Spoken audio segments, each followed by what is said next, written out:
தேவ ஜனமே, இந்த நாளிலும் உங்களை மறுபடியும் சந்திப்பதில் மிகவும் மகிழ்ச்சி அடைகிறேன். இன்று யோவான் ஸ்நானனின் மனம் திரும்புதலுக்கேற்ற ஞானஸ்தானத்தை குறித்து நாம் தியானிக்கலாம். பழைய ஏற்பாட்டில் ஜனங்கள் மோசேக்குள்ளாகவும், அதாவது 1 கொரிந்தியர் 10வது அதிகாரம் 2வது வசனத்தில் இதை நாம் காணலாம். புதிய ஏற்பாட்டில் லூக்கா 3வது அதிகாரம் 6வது வசனத்தில் யோவான் ஸ்நானனின் மனம் திரும்புதலுக்கேற்ற ஞான ஸ்நானத்தையும் பெற்றார்கள்.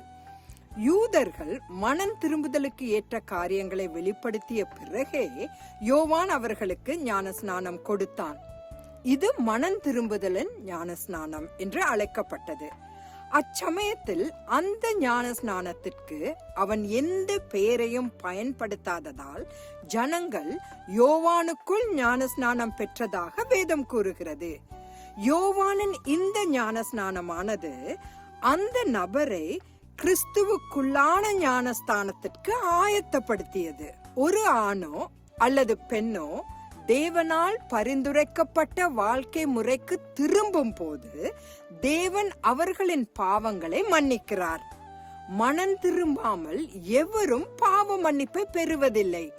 தேவன் தேர்ந்தெடுத்த தேசமான இஸ்ரவேலுடன் செய்த உடன்படிக்கையின் மூலம் அவர் கட்டளையிட்ட வாழ்க்கை முறைக்கு திரும்பும்படி யோவான் யூதர்களை எச்சரித்தான். இந்த உடன்படிக்கையின் விவரங்கள் யாத்ராகமம் 19வது அதிகாரம் 3வது வசனத்திலிருந்து 6வது வசனம் வரை நாம் பார்க்கலாம். அதில் நீங்கள் எனக்கு ஆசாரிய ராஜ்யமும் பரிசுத்த ஜாதியுமாய் இருப்பீர்கள் என்று கூறப்பட்டுள்ளது. அக்காலகட்டத்தில் மனிதனால் தங்கள் ஆதாயத்துக்கேற்ப உருவாக்கப்பட்ட கோட்பாடுகள் யூத சமுதாயத்தில் வேரூன்றியதால் மக்கள் தங்கள் பயனற்ற வாழ்க்கையை விட்டுவிட்டு அவர்களுக்காக தேவன் திட்டமிட்டிருந்த பாதைக்கு திரும்பி வருமாறு எச்சரித்தான்.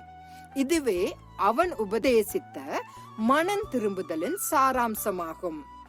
இயேசுவின் பரமேறுதலுக்கு பின் கடைபிடிக்கப்பட்ட ஒரே கிறிஸ்துவ ஞானஸ்தானமானது அப்போஸ்தலனாகிய பவுலால் ரோமருக்கு எழுதிய நிருபத்தில் விவரிக்கப்பட்டுள்ளது. அதை நாம் ரோமர் 6வது அதிகாரம் 4வது வசனத்தில் பார்க்கலாம். ஜனங்கள் முழுக்கு ஞான ஸ்நானம் எடுத்த பின் தேவனோடு ஆவிக்குரிய ஐக்கியத்திற்குள்ளாகும்படி பரிசுத்த ஆவியானவரால் அவர்களை நிரப்புகிறார். யோவானின் ஞான ஸ்நானமும் இயேசு கிறிஸ்து ஏற்படுத்திய கிறிஸ்துவ தண்ணீர் முழுக்கு ஞானஸ்தானமும் ஒன்றல்ல.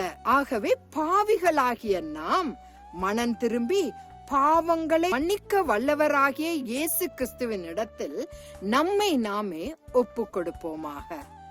தேவனே உங்களை நடத்துவாராக. மறுபடியும் நாளை சந்திப்போம். அதுவரைக்கும் கர்த்தர் உங்களோடு கூட இருப்பாராக.